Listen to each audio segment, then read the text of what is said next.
World, name's Raheem Flowers, and this whole event and video that transpired with P. Diddy recently is a prime example of the chickens coming home to roost. P. Diddy's talking about how there's this influx of coonery that is occurring in the hip-hop community, but it's pretty ironic considering P. Diddy is one of the pioneers of the bling bling materialism and having sex symbols like Biggie and dudes like Mace and Craig Mack, etc. It's kind of ironic. This is the same guy who goes around supporting and promoting other artists like French Montana, who has always bigged up dudes like Rick Ross, Ricky Rose, the rapper, not the real Rick Ross. And now you have the nerve, you have the temerity to talk about coonery. Hypocrites. Hypocrisy. Little wordplay for y'all. But in all seriousness, I was watching Akademiks and he made a commentary in regards to what P. Diddy said. And he was talking about how balanced hip-hop is because you have J. Cole and Kendrick Lamar prospering. He used them as examples, those two. And to me, even that is in itself is a bunch of BS. Because just because you have Kendrick and just because you have Jermaine Cole doesn't mean that things are well balanced just because those two brothers happen to be prospering. Come on now, Akademiks. Because for every two conscious rappers, if that's what you want to call J. Cole and Kendrick Lamar, you got dozens of mumble rappers, trap, gangster / drill, whatever you want to call them. I mean, we've already learned that society gravitates to controversy and negativity and hedonism. But at least at a time back then in the 90s and even the early 2000s, just like Ninth Wonder said, these niggas were not the face of hip-hop. Vanilla Ice was not the face of hip-hop. Milli Vanilli was not the face of hip-hop.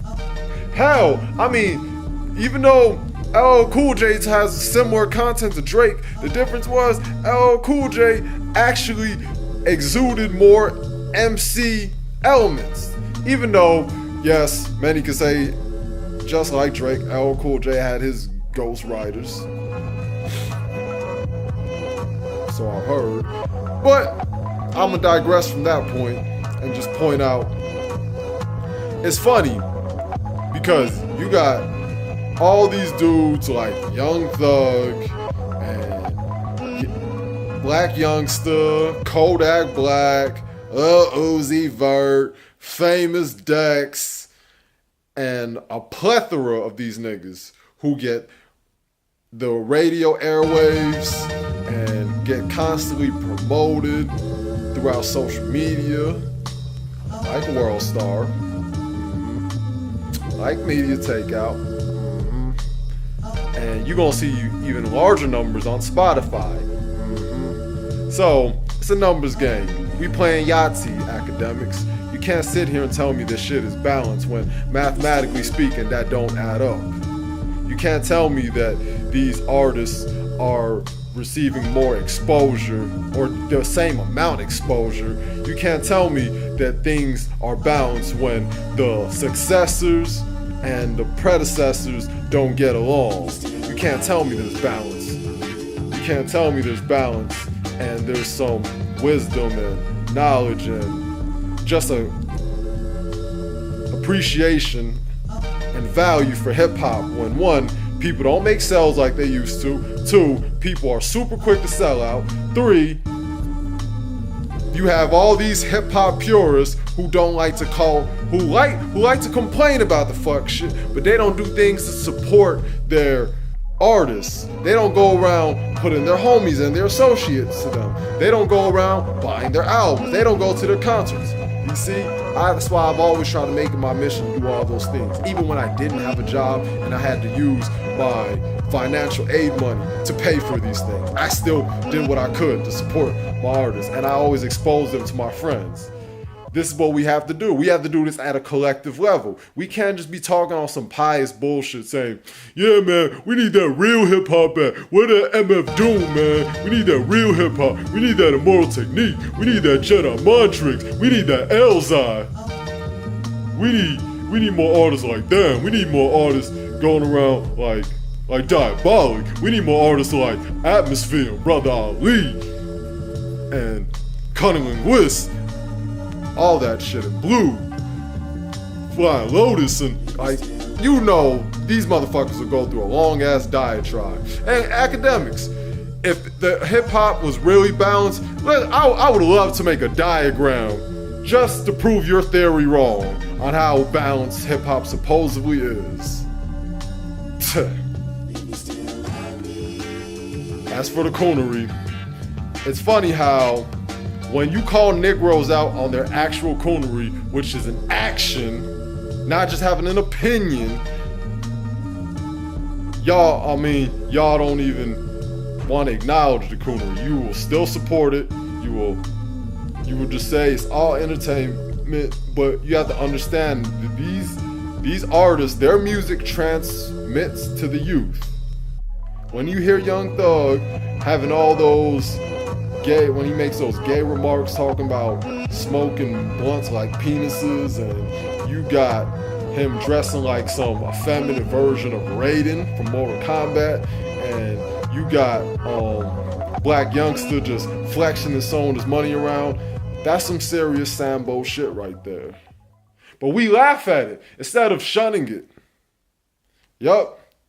Black people, and especially, have not learned how to shun the degenerates of their community.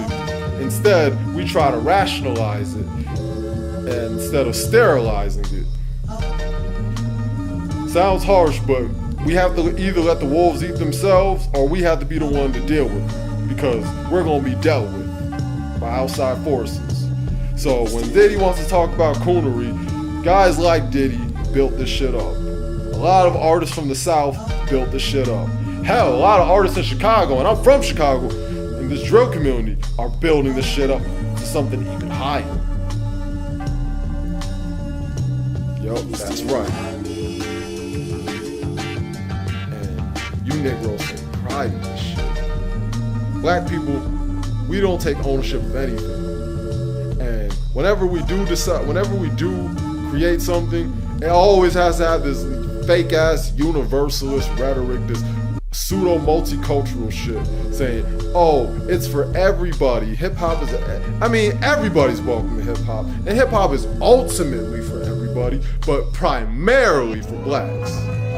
Nobody argues that anime is for Japanese. Nobody argues the prevalency behind meditation and being like Hindi and South Asian / Southeast Asian culture. But when it comes to blacks, we always gotta play the universalist. We always gotta cut an equal piece of pie. We always have to be up in arms for everybody. Yup.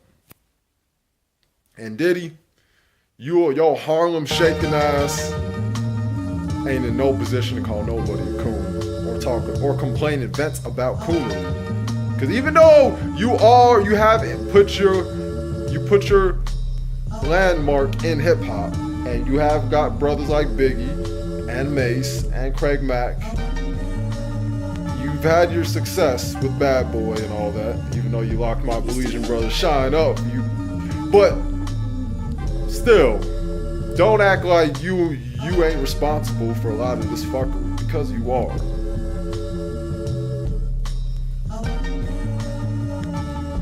You have all these dudes getting turned up, and all these people who do all this hedonism and engage in hedonism and bling bling. You took that shit to another level. Sean, Diddy Combs, yes, you.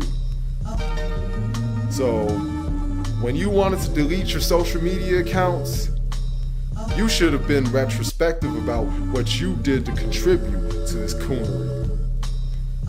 Thanks to you and And thanks to other artists, especially a lot of artists from the South, and even Jay-Z, thanks to you guys, we have a lot of coons emerging. That's why we have dudes out here like trap rappers, like Jeezy. That's why, well, that's more in Jay-Z's case. But in your case, that's why we have dudes like Rick Ross. Because you've inspired them. And Rick Ross was inspired by Biggie. And who discovered Biggie? That's right, it was you. So, you may want to look in the mirror. But then again, P. Diddy hasn't really aged much. And he might be a vampire, so he might not see his reflection. And he won't own up to his own erroneous actions. So, there's that. And that's what's gonna be. That's what's gonna be. Peace out.